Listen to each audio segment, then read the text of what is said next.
we should be recording. Again, Venerable Ayya Yeshe, thank you so much for joining me tonight or today Hello. for your Yes.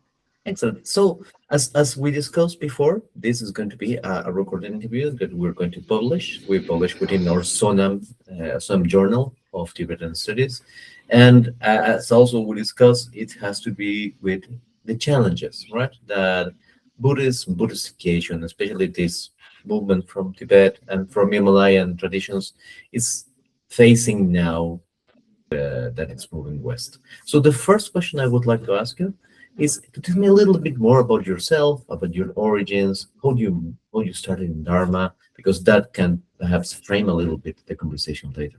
I think my Buddhist path started when my father died when I was 14, and that really shook my world view and Mhm. made me think, what's the meaning of life? And if I could die at any time, how can I most make the best use of my life? So then I became a hippie and left home at 15 in search of the meaning of life and found the Dharma in Nepal and India at 17.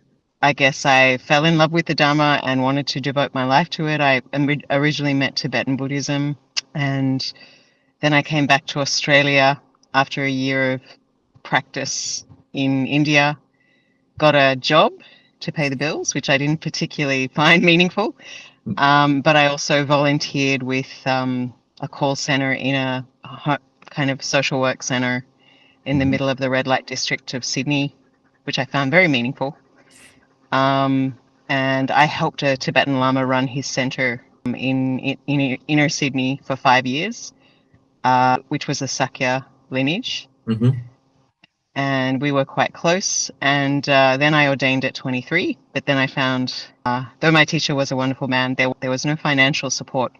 And there Mhm. was a double standard in the way that Western monastics who were running the Dhamma Center, running courses, cleaning, holding space for people, were charged rent, expected to buy their own food, but the Tibetan Lama didn't pay rent, was bought food, was cherished and worshipped, even though we were doing more work. So that was a really difficult awakening. And then I decided to live on faith after a year of working in a lay job and trying to be a nun with neither the freedom of lay life nor the benefits of monastic life. Yes. I met a nun who lived on faith, and she was in the forest tradition, the Thai forest tradition. Mhm. Um, and everybody was like, "You're crazy. No one can live like that anymore." But this nun was traveling around the world doing that. And then I found the Theravadan forest tradition Mhm. and met my mentor Bante Sujato, who's like a feminist monk who, along with Ayya and many devotees, helped revive the Bhikshuni ordination in the Mhm. Theravada tradition. So I used to stay there, but I also used to do engaged Buddhism, teaching meditation in drug and alcohol rehab centers, schools, prisons, and so forth. That's a very social conscious path, I think.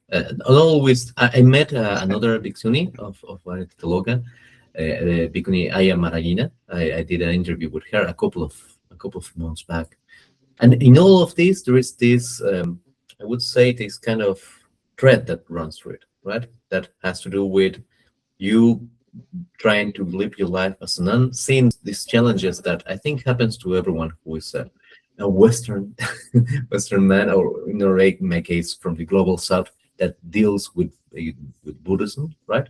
Whereas there is like the tiers, right? Whereas there's different tiers for Asian, let's call it Asian teachers and Western teachers, and at the same time you're also trying to find very clear social work, right? You're trying to get to the bottom of, as you say, working in a red light district, helping people in prisons, helping, and all of this has been, it's a very raw experience.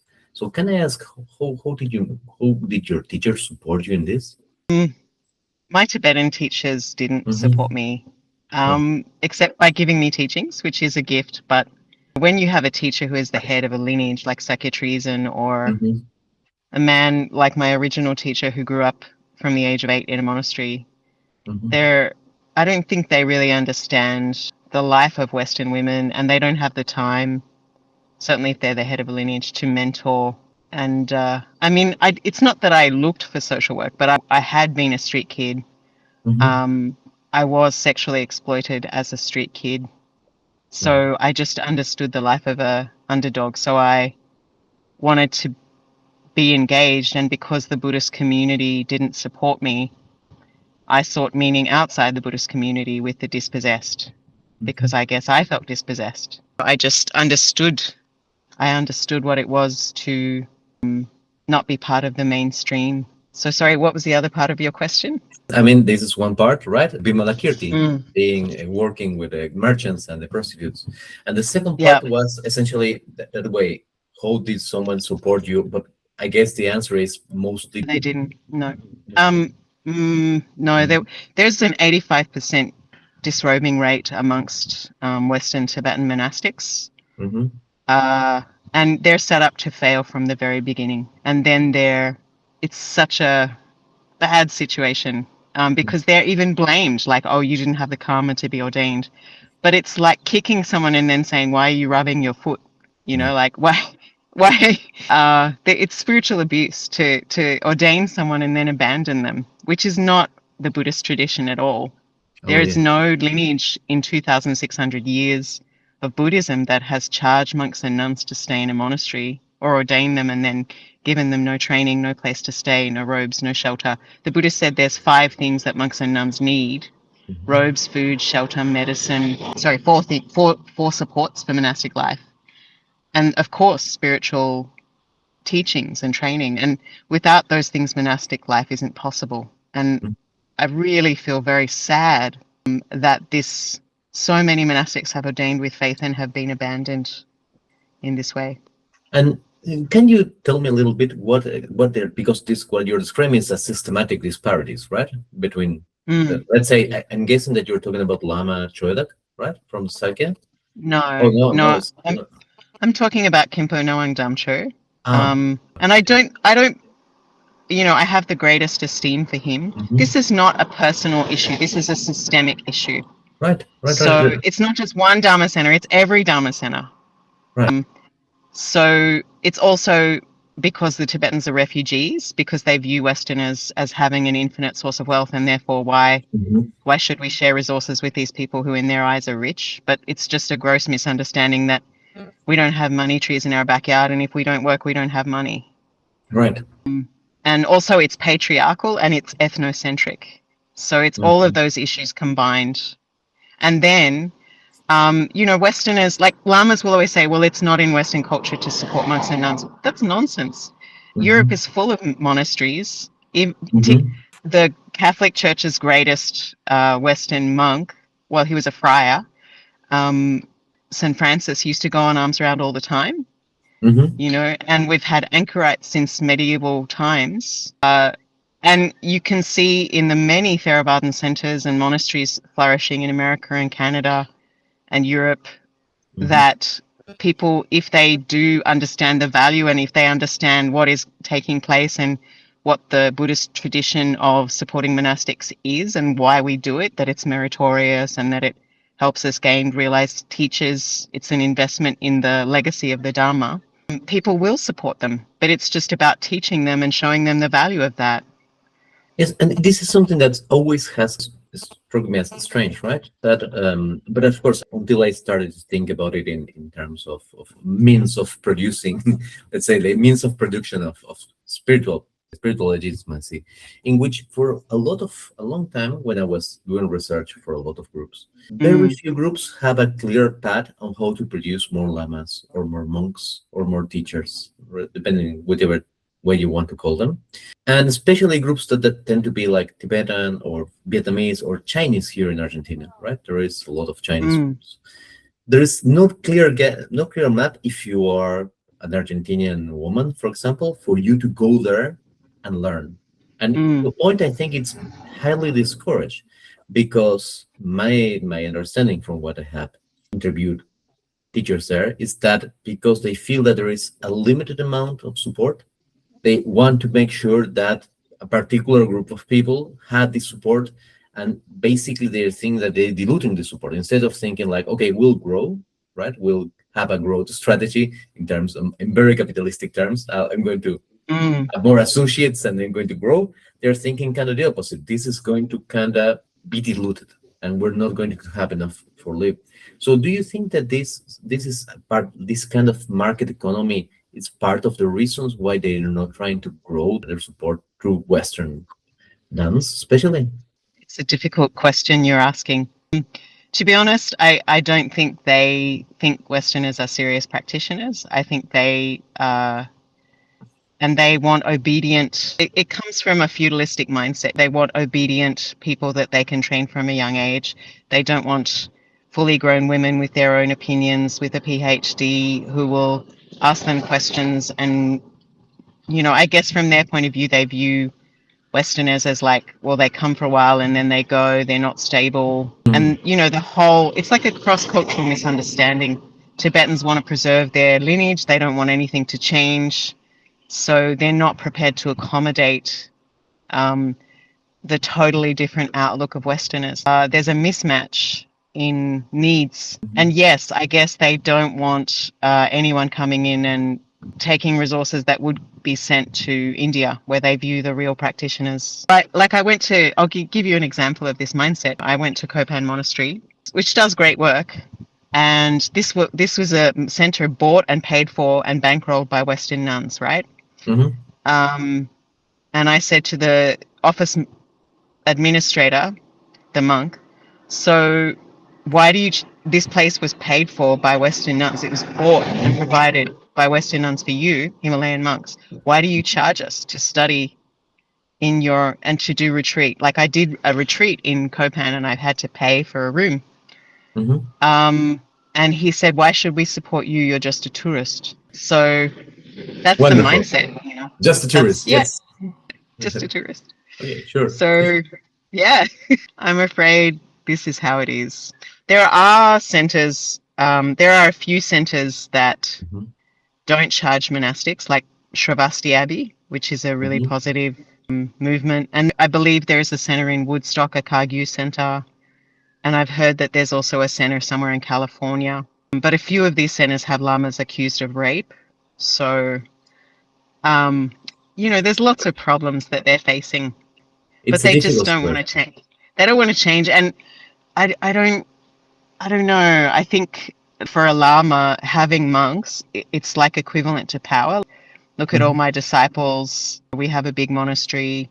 So it's like rather than having a few good students, which is what you would have in the West, if you were serious about transmitting the Dhamma to the West, in Asia, you can get more bang for your buck, so to speak. You can, for the same amount of money, you could have 10, for one Western disciple or monk, you could have 10 or 20 in India. So I think they're playing a numbers game, and it's also like how they look, and it looks like the monastery is flourishing. They'll get more support from Asian donors. I don't know. I think that's the mindset. It's a market economy in a way, being that is symbolic capital or actual capital, right?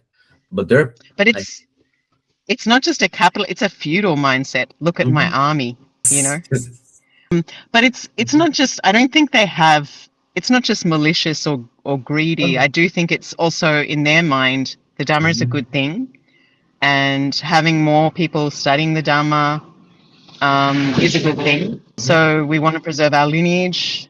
So I think that's their mindset, Yes, and this is I just returned from Bodh Gaya last week, and this brings me a little bit. You were talking about the big temples there, and there is this, as you very aware, there is this big difference. You can go to the big temples where you have certain air conditioning places, right? But Bodh Gaya itself, it's a very poor place. It's a very rural place in the middle of India, and everyone I went, I speak a little bit of Hindi, so I was talking to the locals there, and we got even accepted in the Vishnupad temple, right? This temple of Vishnu, which is kind of closed off, and everyone's telling that for them, Buddhism itself, it's kind of a tourist attraction, so to speak, right? So, who do you think that this? Sorry, I think you froze. Oh, sorry. You froze for a minute. Sorry, could you just say you were speaking to the locals and? Yes, and they were saying that they're not Buddhists; they're all Hindu, and for them, Buddhism itself, it's commodified, right? It's become a tourist attraction. You land up in the airport and there's all Buddha statues, but everyone there is Hindu, right?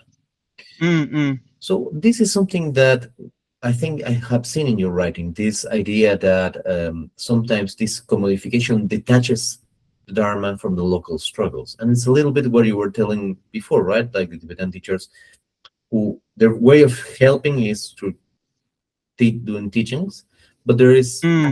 very few real activism, right? You were saying going to the prisons and going to the red zones and everything. Why do you think this commodification happens? I think everything that happens in the West with Tibetans, you have to look through the lens of a traumatized refugee community trying to preserve their culture. Mm-hmm. And I think from their point of view, it's like, well, if we teach people to fish, we shouldn't have to give out fish. You know what I mean? Their thing is, if you teach people Dharma, you'll liberate them from samsara. So why be concerned with trying to fix samsara? Samsara is screwed from the beginning. So it's better to try and help people get enlightened. And I just going back to one of the other things you said of these Dharma centers in the West, I Mm-hmm. think another problem that we have in supporting Western monastics is that Western Buddhists view Buddhism as a fee for pay service. Mm-hmm. So they don't view it as a living community that requires ongoing sustenance to preserve the Dharma, to create community, to turn up for them. They view it as, it's a business, and when I want it, I'll go to it and pay for it or attend it. But Mm-hmm. I don't care what happens to them when I'm not there. They don't think about it, you know. They It's, just think, okay, right now I'm feeling a bit of suffering, so I'll go to the Dharma center and I'll tell my problems to the monk or a nun, and I'll take a bit of their time and I'll do some retreat. But when I feel good, I won't go back to the temple, and it's not my problem. So this that's there's that's that's a problem, and that's an issue with maintaining community. And maybe the Tibetan lamas look at that Western mindset of like, well, you just come when you're upset Mhm. and you're not so stable in your practice, so I'd rather have monks that will just do what I say because they've Mhm. given their life to the Dharma. They're serious about the Dharma, whereas Westerners are a little bit unstable and up and down depending on how their marriage is and how their job is, and you know what I mean? So they're just looking at these young children they ordain, they're compliant, and they'll learn all the texts and they'll study the Dharma deeply. So from their point of view, a Tibetan or Himalayan young person is a better investment than these Westerners who are so up and down in their Dharma practice. It is a very interesting point. Yes, it may be like this, but let me ask you something. I have had this kind of experience from Western people. The other day, I had someone say, like, "Can you give me the dual ter?" And I'm like, "The dual ter is 18 volumes. What do you want?" And they're like, "I don't know, but I heard it was good. So how much for it?" It's like you're buying Pokemons out of somewhere. But what is your take on this? What is your feeling of what the Dharma is? We have talked a little bit about what the Tibetan view is, but if you had to tell me what is this living Dharma that you want to that you are building, right? What would be your definition in that sense? That's a deep question. Ooh, you mean at my Dharma center or in my social work? In your conception of dharma, what dharma should be? We all have this idea of right Mm, what dharma should be or what would be a pure mm, land in our, and of course yes there are buddhas, right? So it mm. changes all the time. What would be yours? I mean, I think the Dhamma is, for me, probably it's the state of awakening of luminous mind and helping beings to realize that and act from that place of grace and wisdom. And how would a society of such beings look like? I have to say my point of view Mm-hmm. as everything has changed over time because I've been a nun Mm-hmm. 25 years. And I think in the beginning I was very, I was a little bit dualistic, and I also came from a Catholic background. So I had Mm-hmm. this idea of morality and doing good. And I don't Mm-hmm. think that's wrong, but it's a bit tiring. Ultimately, you're going to burn out with the do-gooder mentality because you'll try to rehabilitate the alcoholic, but the next day he's in the park drinking again. Mm-hmm. And I've seen, I lived in an Indian slum 13 years. I've got a girls' home. I've got a women's job training center in Nagpur, and it's been running 18 years. We have 22 employees. And I've seen, like, I thought maybe if we could give them good jobs, educate their kids, maybe we could uplift the community and they would get more serious about the Dhamma. But unfortunately, mostly they're just like, oh, we've got a good education now. We want more. We want a bigger house. We want a better job. And I'm like, oh, this isn't what I intended. My intention wasn't to make you more samsaric. But it's true that it's hard for people to think about liberation when their stomach is empty. Hmm. But how would the Dhamma look? I mean, at the very least, I think it's hard because people aren't enlightened and most of them aren't even interested in waking up. So I think probably from that point of view, you do need a society with rules. Yes, of course. And, um, you know, ideally, like society, from my point of view, Hmm. the thing is, it's difficult because there's free will, right? And a lot of people don't want what I want. So it's hard to fix samsara.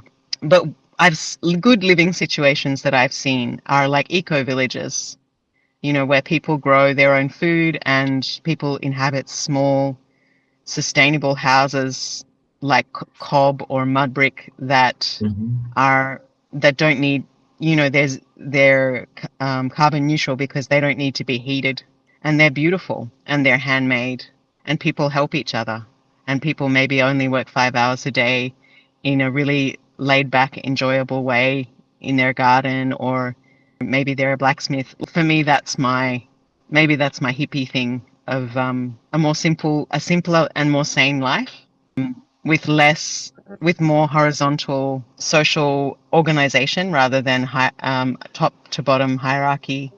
That Hmm. is, a bit more matriarchal, not in the sense that men are oppressed, No, I but understand. in the sense that women and children are the center of the community, not a culture of nurturance instead of a culture of dominance. And I have to say, when I look at someone like Namkai Norbu, I'm not so sure about his students, but I just think he was very progressive. He was not interested in maintaining Tibetan hierarchies. He'd completely embraced the present, which was Tibet is gone, and we need to deal with reality as it is now. I don't know how sustainable a kind of lay-based Buddhism with no monastics is. Maybe that's not exactly my vision. But I think when I see teachers like James Lowe and Namkai Norbu and Lama Eric I think he's in Denmark. He's a Hmm. Nyingma Kagyu Yes. master. They seem appealing to me, the way they teach. I don't know exactly, but they don't have any monastics. One person I really respect also is Thich Nhat Hanh. He's one of Hmm. my teachers. And I could have stayed at Plum Village. And they've always been very encouraging to me, even though I'm maybe a little bit outspoken and radical for them. Hmm. I feel like the way they live is very wholesome and sustainable with the fourfold Sangha.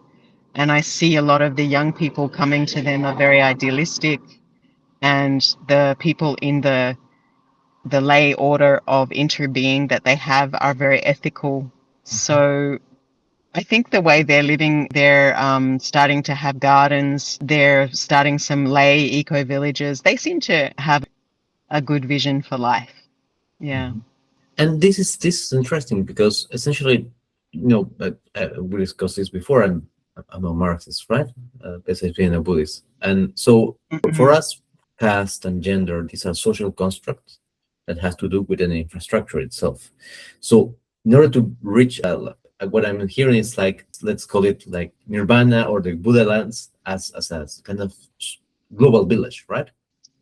A place where ecology and where environment and where a different way, non-patriarchal way of organizing society would exist. But in your own work, dealing with all these systemic inequalities that are today hemming Buddhism, do you think that this is something that is achievable in the sense of building it and having a different model, or does it necessarily require some kind of competition or conflict with this more patriarchal, hierarchical, vertical model that exists? I'm just one nun. That's a very big. It's very hard to change it. I've been trying for a long time. And I feel like the people to change it are men, the people in power. I feel like nuns have very little power. I'm just an ant, you know, like what I can achieve is quite small, unfortunately. And even Western nuns themselves, some of them, like we had this online Mm-hmm. Western nuns chat group for different events like linear training and support, and even within that group, me being honest, just saying there's an 85% disrobing rate and Mm-hmm. some lamas are molesting students and so forth. Of course, there are many good lamas, and I'm not saying all lamas are bad, but just that was considered outrageous and caused a big split in that chat group because just saying we have this problem, we have a homelessness issue, Mm-hmm. we are not being treated well by Western Dharma centers, and we're being ignored by lamas.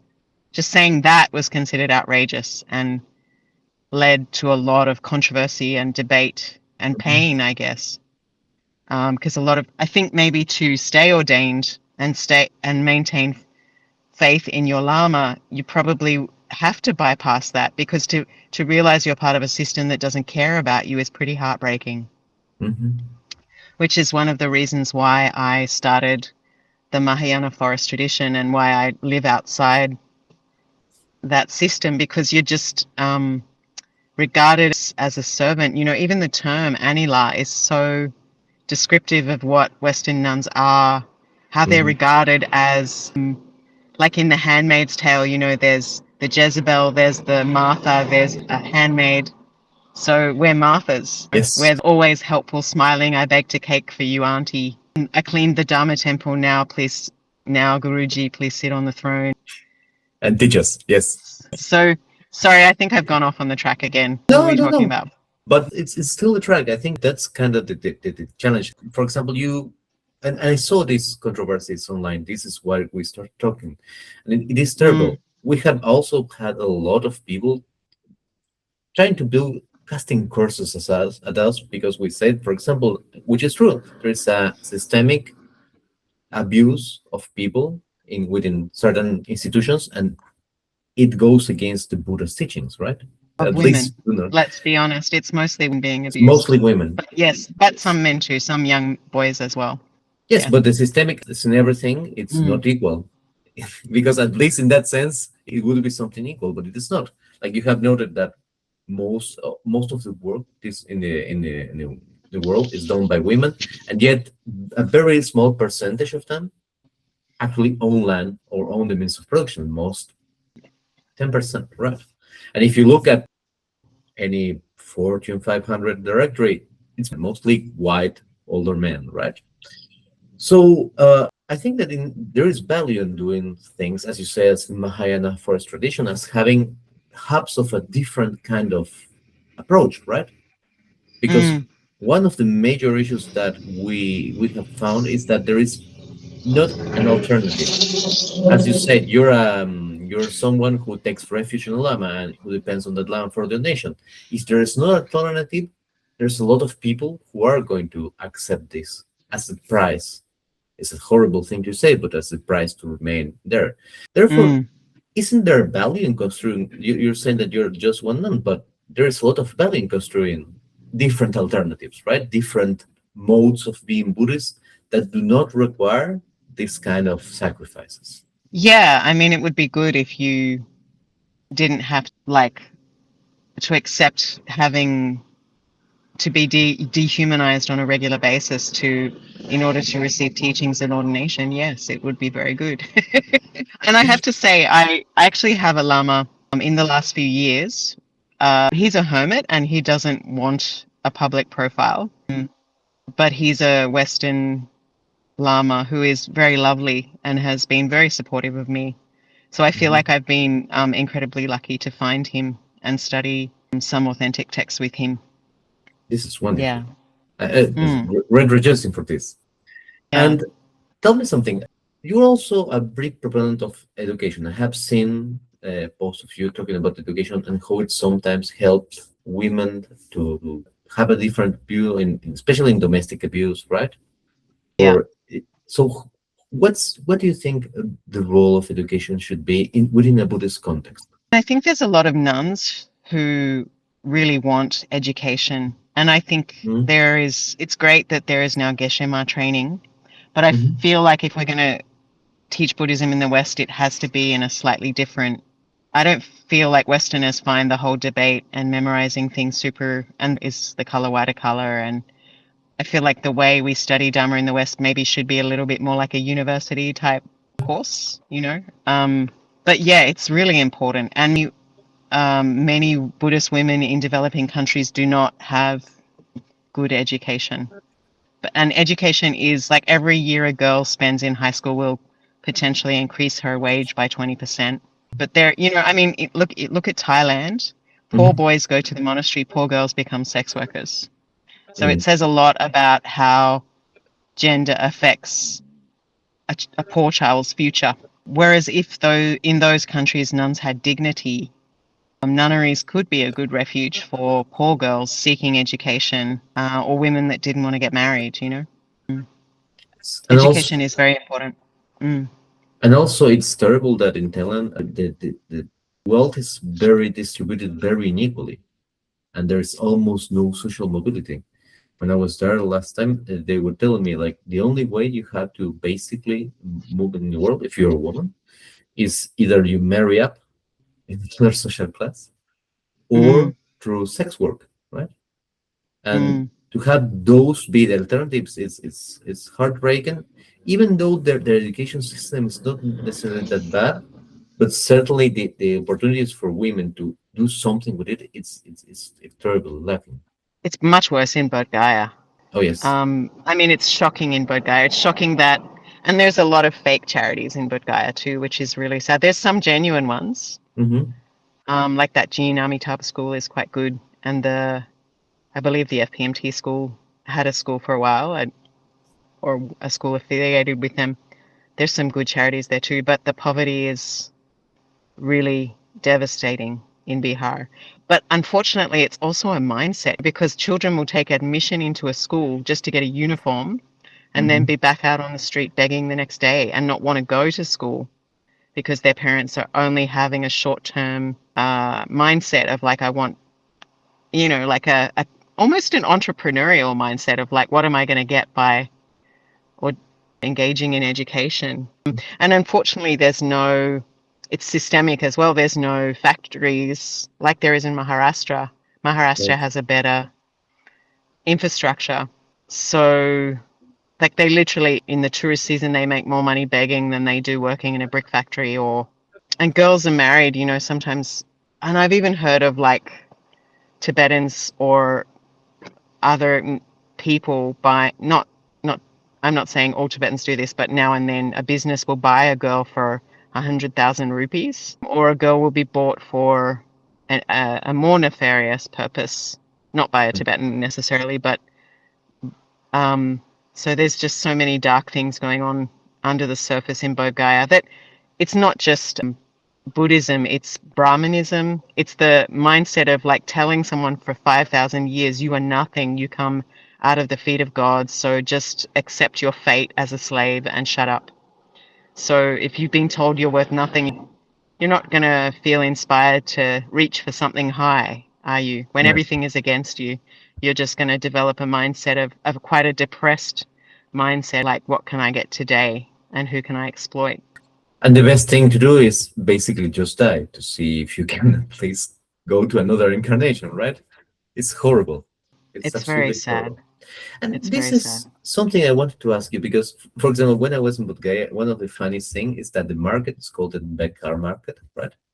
And now Ambedkar is someone who is, of course, not well regarded in India, even though he created the Indian constitution. And Mm. this a lot has to do with his Navayana project, and a lot has to do with his vows and his conversion to Buddhism and his rejection of Brahmanism, right? What do you have any kind of? I haven't been able to find, but I think that in a way it's kind of a good fit, right? With Dr. Ambedkar's approach to a more, let's call social way of seeing Dharma, of Yeah. understanding the material and the material conditions for it to Dharma to exist. Have you had any approaches to the Navayana movement, or do you play any of these, any kind of vows to your nabi? Any vows? He has 22 vows in which he basically like, Yes, yes, right? yes, to renounce Hinduism.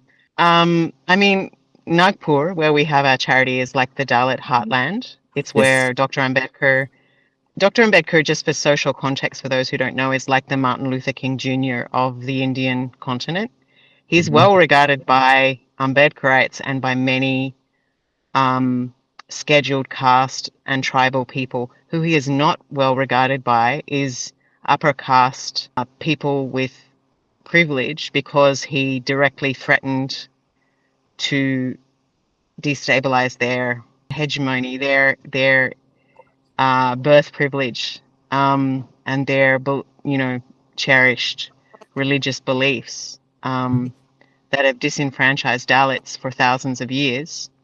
So in Nagpur, what we really have is a different kind of Buddhism, a Buddhism that is Navayana, new Hmm. yana, and it's based on more humanitarian social justice principles than traditional Buddhist values. It's got traditional Buddhist values, but the main emphasis is emerging from casteism and social oppression, with Dharma as a secondary. And many Ambedkarites don't know what Buddhism is. They know that Dr. Ambedkar said Brahmanism is bad. So it's an interesting phenomena there. But I feel that Buddhism is very specifically relevant to communities that are struggling under social oppression. So it might be Ambedkarite Buddhism, like for his example, his book, The Buddha and His Dharma, Hmm. or I think one book was The Eradication of Caste, something, The Annihilation of Annihilation caste. of Caste. Annihilation. Yeah, yeah. So I feel like this kind of book would be really relevant to oppressed communities, like Indigenous communities, maybe African Americans.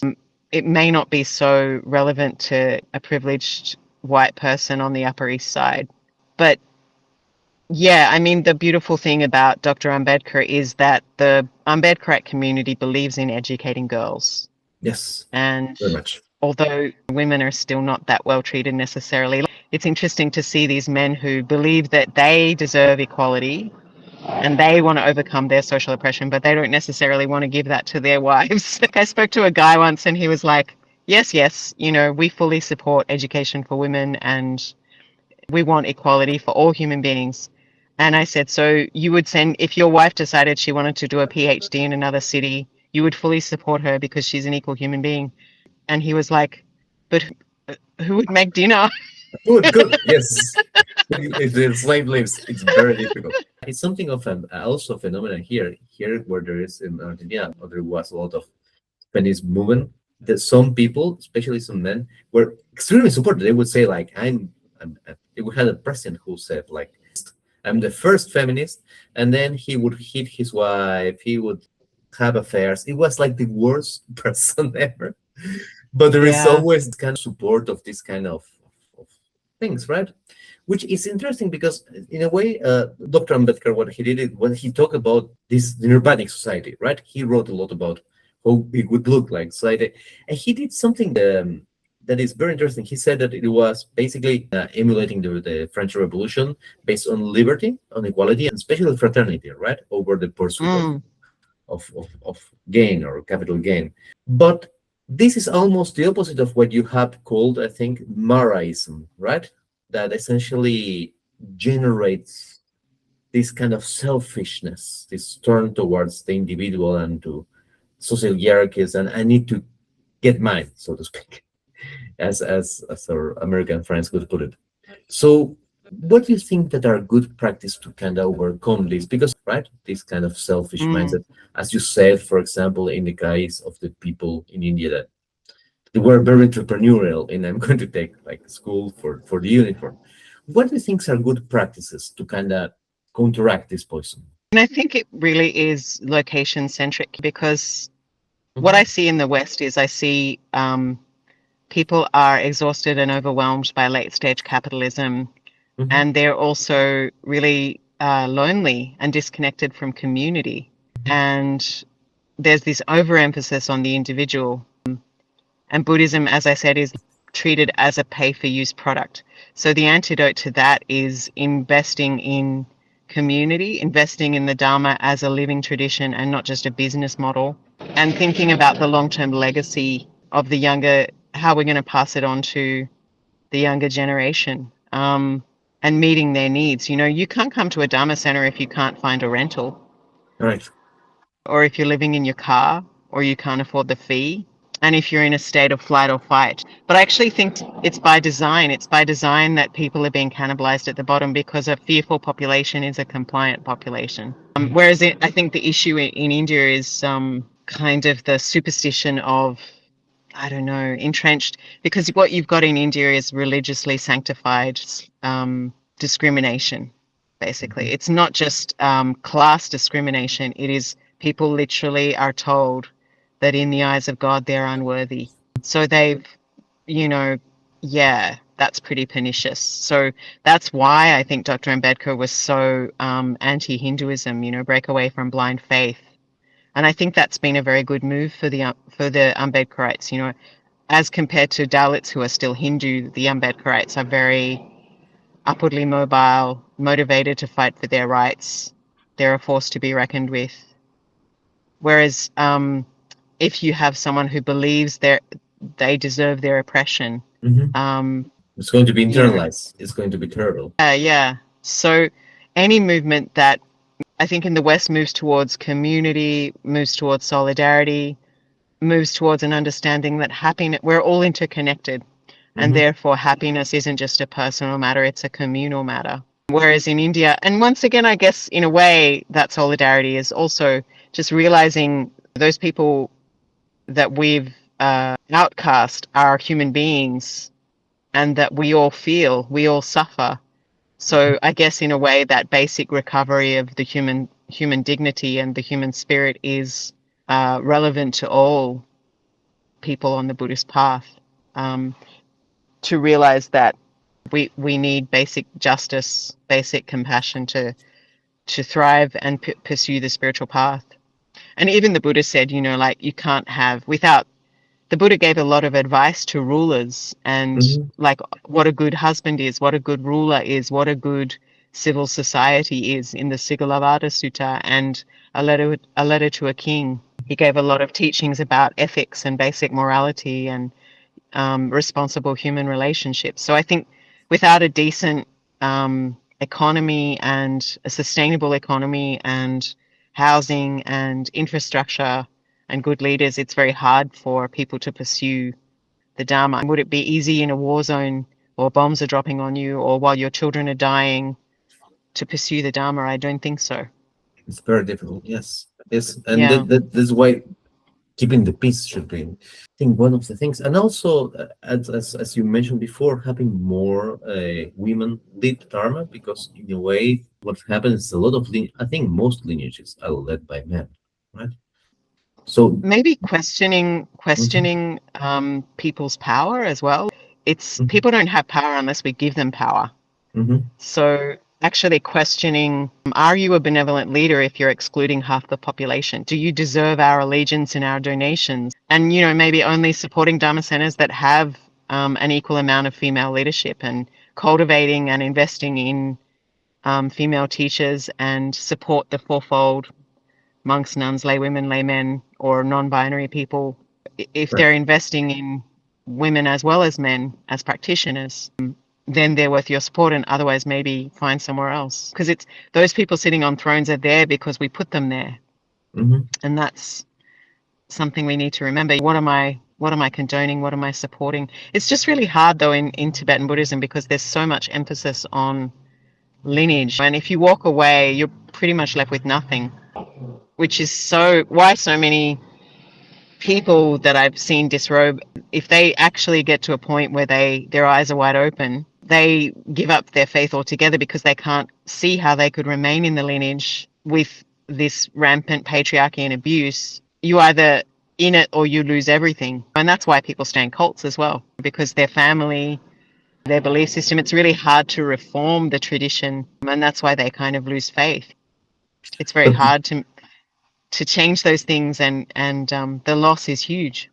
There is a way out, and there is a way out being a Buddhist, which I think that this is why it's important that stories like you can be heard, right? Because part of people knowing even is going to, I mean, I went through something like that myself, right?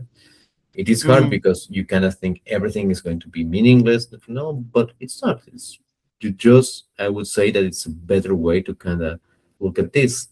I, for example, remember the Dalai Lama's famous dictum that he's half Buddhist, right? Half Marxist, which is mm, sounds good. It's a very nice quote in itself, but it is very difficult sometimes to see the Marxist half of the Dalai Lama in the way that the Gelug itself is structured, right? Or other schools are structured, because clearly mm, there's not a, redistribution of the means of production, so to speak. It's very mm, much kept into a very small part. So, right, if you had to tell someone that is in that situation, that, as you say, someone that is thinking to this rope because they see all of this inequality, thinking of mm. not supporting it, and you could tell them that there is another chance, there is another way of doing this. What would you tell them? Well, I did start a monastery for people like this.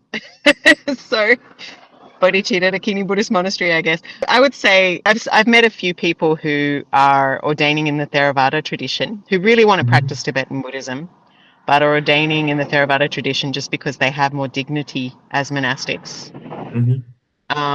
The thing about Tibetan Buddhism, though, Vajrayana, there is a need for, if that's what you're into, there is a need for an authentic lineage. Mhm. And to be honest, the only way I can see to embrace those lineages, I mean, I guess there is Tara Mandala, although some abuse allegations have emerged there too, but not as terrible as some of the abuse I've seen, sexual abuse from male lamas. Western lamas seem to have less baggage. People, they speak Tibetan, but they've studied all the texts and they're senior lineage holders, like Alan Wallace and James Lowe and Eric Jensen. Leverkusen. Yeah, Lama Eric Jensen. Is it that? Yeah. So they just seem to have a bit less baggage, but they don't have monastic sanghas. Mhm. So if you want to join a monastic sangha, there's somewhere like Sravasti Abbey. There is my place in Tasmania. Another option is join a Theravadan monastery and just try and study with your teacher when you can online, or you know, um, or start from the ground up like I did. And but it's you lose a lot by being as outspoken as I am. I'm only outspoken because I have nothing to lose, really. I've already I never had support from the beginning, so what have I got to lose? I was outcast from the beginning. But it's a little bit of your maxim, right? That don't curse the darkness, light candle. So you build this structure, and now, for example, in your monastery, or they can order if they want to order, and they can also try to practice some either Vajrayana or Thai tradition or whatever practice. So there is a possibility, right? Yeah, yeah. And there's also a bit more freedom. Like, say, in a Tibetan monastery, you have to follow the routine that they set, whereas in a Western monastery, I just feel like there has to be a bit more individual freedom because that's our culture. That's what we're used to. I Mhm. can't tell I can't treat a 15-year-old woman. She's a naughty girl in a Catholic schoolgirl, boarding school. She's got her own mind. She's got her own life experiences. So maybe she's interested in social work. So maybe that she's geared towards engaged Buddhism, or maybe someone else is a scholar. So maybe they are more geared towards academia. It's So, not a one size fits all. so that to kind of wrap up this, is your vision to, let's call it, a non-Himalayan or non-Asian monasticism, right?